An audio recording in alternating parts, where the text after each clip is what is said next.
जय माँ इंद्राक्षी। इंद्राक्षी धाम में दर्शकों, आप सभी का हम हार्दिक स्वागत करते हैं। आज के दिन जिन जातकों का जन्म दिवस है, मैरिज एनिवर्सरी है, उन सभी को हमारी तरफ से बहुत बहुत शुभकामनाएं। आज हम बताएंगे कि दसम महाविद्याओं से नवग्रह कैसे बलवान होते हैं और दसम महाविद्या का रहस्य क्या है और दसम महाविद्याओं के साथ नवग्रहों का क्या महत्व है। बहुत अच्छा आज का सब्जेक्ट है, आप लोग अच्छे से सुनिएगा। आप में से बहुत ऐसे साधक हैं जो नाना भांति की साधनाएं करते हैं। बहुत लोग गुरुदीक्षा के मंत्र की विशेष प्रकार से साधनाएं करते हैं। ये जीवन है, इस जीवन में हमें नाना भांति की समस्याओं से भी गुजरना पड़ता है। सुख भी आते हैं और दुख भी आते हैं। अगर हम एस्ट्रोलॉजी की बात करें तो एस्ट्रोलॉजी के हिसाब से जो आपके नवग्रह हैं उनका मानव के ऊपर, पूरे संसार के ऊपर विशेष प्रकार का असर पड़ता है। जैसे यदि किसी व्यक्ति के मंगल अत्यधिक कमज़ोर हों, हमने एक दो रोज़ पहले भी मंगल की कुछ बातें आपसे की थी, तो मैं आपको समझाने के तौर पे बता रहा हूँ। जैसे आपके मंगल बहुत कमज़ोर हैं या आपके शनि बहुत कमज़ोर हैं, तो यदि आपके जीवन में आपके मंगल बहुत कमज़ोर होंगे तो आप मान के चलना कि धन धान्य की पूर्णता, भूमि जमीन जायदाद की पूर्णता, संतान की बहुत अच्छी सी उनकी संतान की अपनी तरक्की, इस चीज़ों का आपके जीवन में कमी रहेगी। शनि बहुत कमज़ोर होंगे, शनि कमज़ोर होने से धन धान्य की कमी रहेगी और जो प्रोग्रेस, जो आप तरक्की चाहते हैं वो आपके जीवन से कमज़ोर होती चली जाएगी। आपके सूर्य कमज़ोर होंगे तो सूर्य कमज़ोर होने से निस्तेजता बढ़ेगी, आलस्य प्रमाद आपको घेर के रखेगा। और जो यश वृद्धि व्यक्ति की होती है, नाम कौन नहीं चाहता, आज के समय में नेम फेम बहुत लोग चाहते हैं, सभी चाहते हैं, तो कहीं ना कहीं आपका नाम भी धूमिल होने लग जाएगा यदि आपके सूर्य बलवान नहीं होंगे। अब बहुत सारी स्थितियां हैं, आप कुंडली दिखा भी सकते हैं, किसी को कुंडली नहीं है तो किसी को हाथ की रेखाएं भी दिखा सकते हैं। और यदि इन दोनों ही बातों में आपका मन नहीं है या आप उस तरह से नहीं समझ पा रहे हैं, तो इतना तो समझ में आता ही है कि मेरे जीवन के ये क्षेत्र कमज़ोर हैं। इन क्षेत्रों को बलवान बनाने के लिए साधक नाना भांति के उपाय करता है। कोई नवग्रहों के लिए अंगूठियाँ पहनता है, कोई महंगे महंगे रत्न धारण करता है, कोई महंगे महंगे और विशेष प्रकार की चीज़ें करता है। लेकिन क्या आपने कभी सोचा है, ख़ास तौर से हमारा ये कार्यक्रम देखने वाले जितने भी साधक गण हैं उन्हें मालूम है कि ज़्यादातर हम साधनाओं के माध्यम से ही आपका उपचार करते हैं। साधनाओं में सूर्य की साधनाएँ हैं, शनि की साधनाएँ हैं, लेकिन कुछ ऐसी साधनाएं होती हैं जिसमें हमें नवग्रहों के किसी भी उपाय करने की आवश्यकता नहीं होती, जैसे कि दसम महाविद्या। अब दसम महाविद्या में इसकी भी दीक्षा ली जाती है। दसम महाविद्याएं जो होती हैं इनकी दीक्षा ली जाती है और दसम महाविद्याओं की साधनाएं इसे श्री महाविद्या भी कहते हैं। इनमें नाना भांति की साधनाएं होती हैं दसम महाविद्याओं में। और आपको एक बहुत ही, मैं एक ऐसी चीज़ बता रहा हूँ सच्चाई वाली, कि जो श्री विद्या की साधना थी, जहाँ हम आदि शंकराचार्य से गुजरें, आदि शंकराचार्य ने भी श्री विद्या की साधना की, श्री यंत्र की स्थापना की, पीठों की स्थापना की और किस प्रकार से सार्थ सौंदर्य लहरी की स्थापना आदि शंकराचार्य ने की, ये किसी से छिपा नहीं है। और इसके साथ साथ हम बड़े महाभारत के समय में हम चले जाएं तो वहाँ पर भी हमें पता लगता है कि जो पांडव थे उसमें से भी श्री विद्या के साधक थे। भगवान श्री कृष्ण भी श्री महाविद्या से गुजरे हैं, श्री महाविद्या का उपदेश भगवान श्री कृष्ण ने भी दिया है। ऐसे में आपको बहुत अनगिनत नाम गिनवा सकता हूँ, जिसमें करपात्री जी महाराज हैं, है ना, नरवल में, उन्होंने बुलंदशहर के पास नरवर में महाप्रकार से श्री विद्या की साधना की। तो दसम महाविद्या की ऐसी साधना होती है कि जो साधक यदि दसम महाविद्या की साधनाओं में अपने आप को प्रगाढ़ बना ले, अच्छे किसी मर्मज्ञ से दसम महाविद्याओं की दीक्षा ले ले, तो आप मान के चलें फिर राहु केतु वाली तो कोई बात ही नहीं रह जाती। जहाँ बाला त्रिपुर सुंदरी की जब साधना साधक करता है तो वहाँ राहु केतु से कोई डर की बात ही नहीं रहती है। क्यों? सूर्य चांद सितारे भगवती के चरण छूते हैं। तो जो नवग्रह भगवती के चरण छूते हों, संसार का समस्त वैभव जिस भगवती के चरणों में लालायित रहता हो, तो वहाँ यदि उस भगवती की जगजननी की आप साधना करते हैं तो बात ही क्या है। इसीलिए आज हम दसम महाविद्याओं की आपसे बात कर रहे हैं। दसम महाविद्याओं में भगवती महाकाली भी हैं, तारा भी हैं, षोडशी भी हैं, त्रिपुर सुंदरी भी हैं और श्री विद्या को भी षोडशी के रूप में कहा जाता है। महाभगवती मातंगी भी हैं, है ना। धूमावती भी हैं, कमला भी हैं, लक्ष्मी का एक नाम कमला भी है, और कमला जो है वो दशम महाविद्याओं में आती है। तो मेरे साधकों, दशम महाविद्याओं में से किसी भी एक महाविद्या की यदि आप दीक्षा ले लें और दीक्षा लेकर के उस साधना को आप आगे बढ़ाएं तो जीवन में रोमांच आ जाएगा।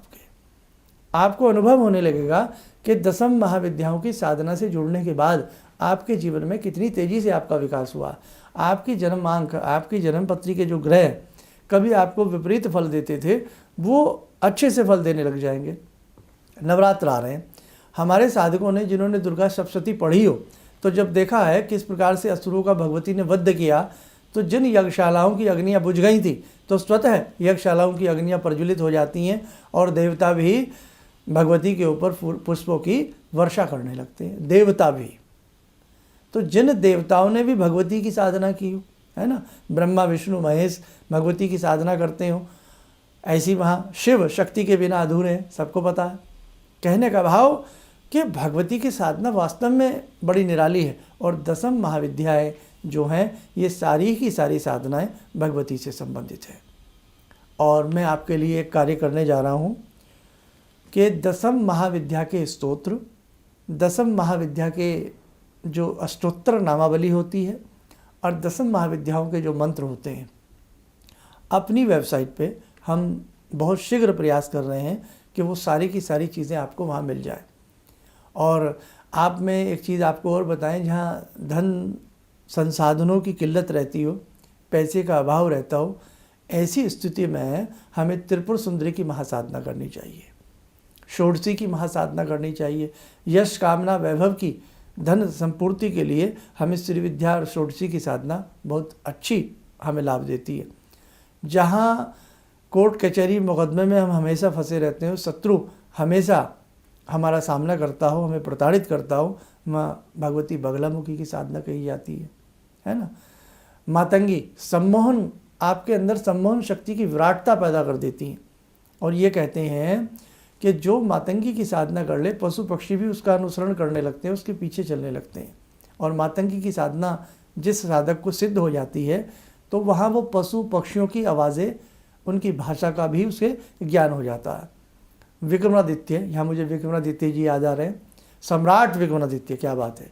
तो सम्राट विक्रमादित्य जो थे, बेताल तो उनको सिद्ध थे ही थे, लेकिन पशु और पक्षियों की भाषा भी वो समझते थे। और देखो, तो भारत है ये, नाना भांति की गुप्त गुह्य साधनाएं भारत में हैं। लेकिन अब हो क्या गया है कि बस गुरुजी के पास जाओ, एक मूंगा कान में डाल लो और आपका भविष्य बदल जाएगा। वाल्मीकि जी देखिए किस प्रकार से दिमक जम गई उनके शरीर के ऊपर, मतलब उन्हें सुध बुद्धि ही नहीं रही अपने शरीर की। कैसे तल्लीन हो गए वो भगवान में, कैसे तल्लीनता के साथ उन्होंने भगवान की उपासना की, ध्यान ही नहीं रहा कुछ भी। और आज के हम साधक क्या चाहते हैं, 4 दिन मालाएं घुमाई नहीं, 21 दिन कोई प्रयोग किया नहीं, 22वें दिन लाटरी लग जाए हमारी। तो भाई ये ओछापन हमारे अंदर आ गया है और इस प्रकार की वीडियो बन जाती है, बड़ा शर्म आती है कि एक रात एक लौंग तकिए के नीचे रख लें, धन छप्पर फाड़ के आ जाएगा। फिर तो दुकानदार लौंग की बोरी रख लेंगे तकिए के नीचे, बोरी रख के ही सो जाएंगे अगर धने से आ जाए तो हम समझ में नहीं आ रहा है कि हम लोग किधर जा रहे हैं, हम लोग क्या सोच रहे हैं और साधनाओं का स्तर क्या होना चाहिए और हम क्या समझ रहे हैं। इसलिए मेरे साधकों, आज का उपदेश मेरा आपके लिए यही था कि जिन साधकों ने दीक्षा ग्रहण ना की हो या आपका मन हो तो कहीं ना कहीं से दशम महाविद्याओं की दीक्षा में जुड़ें। और दशम महाविद्याओं में अनेकों प्रकार के और भी गुह्य संसाधन हैं, गुह्य साधनाएं हैं, गुह्य बातें हैं, वो हम आपको समय समय पर उनका रहस्य बताते रहेंगे। आज हमने आपको इतना तो बता ही दिया कि नवग्रह यदि पीड़ित कर रहे हों जन्म पत्रिका के या आपकी हथेली के, क्योंकि एक ही बात होती है, जो ग्रह हाथ में होते हैं वही आपकी कुंडली में होते हैं। ऐसी स्थिति में आप दशम महाविद्याओं की साधना या उनकी अष्टोत्तर नामावली पढ़ें। आयुष्य बढ़ाने के लिए भी नाना भांति की साधनाएं हैं, नाम यश कामना की प्राप्ति के लिए नाना भांति की साधनाएं, लक्ष्मी प्राप्ति के लिए नाना भांति की साधनाएं, संतान के लिए नाना भांति की साधनाएं, है ना। तो आप हमारा ये कार्यक्रम देखते रहिए और समय समय पे आपको बहुत सी बातों का जवाब मिलता रहेगा। और वेबसाइट पे हम शीघ्र ही दशम महाविद्याओं के मंत्र, उनके स्तोत्र नामावली और बहुत सारी ऐसी चीज़ें हम आपको प्रदान करने वाले हैं। देखो साधकों, आज जो मैंने बात की है, थोड़ा सा मैंने बहुत ऊपर की बात की है, बहुत छोटी आज आपसे मैंने बात नहीं की है। और ये समझदार जितने भी साधक हैं मेरी बात को समझ सकते हैं, क्योंकि साधना का फल बहुत शानदार मिलता है। हमारा देश में समय समय पे ऐसे साधु सन्यासी, ऐसे ऋषि हुए हैं और हैं आज भी। मैं आपको सही बता रहा हूँ, ऐसे ऐसे निर्जन गुप्त स्थान हैं। आप अगर सौभाग्यशाली हैं तो वो साधु आपके सामने खड़े हो जाते हैं। और यदि हम में वो बल नहीं, हम में वो साधकता नहीं, हम में वो शुद्धता नहीं, तो हमें दर्शन नहीं मिलते हैं। पहाड़ों में ऐसे ऐसे आश्रम हैं जो कई बार सब कुछ नज़र आता है और कई बार लगता है कि हरे घास का मैदान है, यहाँ कुछ भी नहीं है। अब उतना सौभाग्य जगाने के लिए और हमें मोक्ष की प्राप्ति के लिए हमें गुह्य साधनाओं की तरफ आगे बढ़ना होगा और साधनाओं के मर्म को बहुत अच्छे से समझना होगा। आशा करता हूँ आज का ये अंक कहीं ना कहीं साधकों के लिए काम का साबित हो सकता है। जय माँ।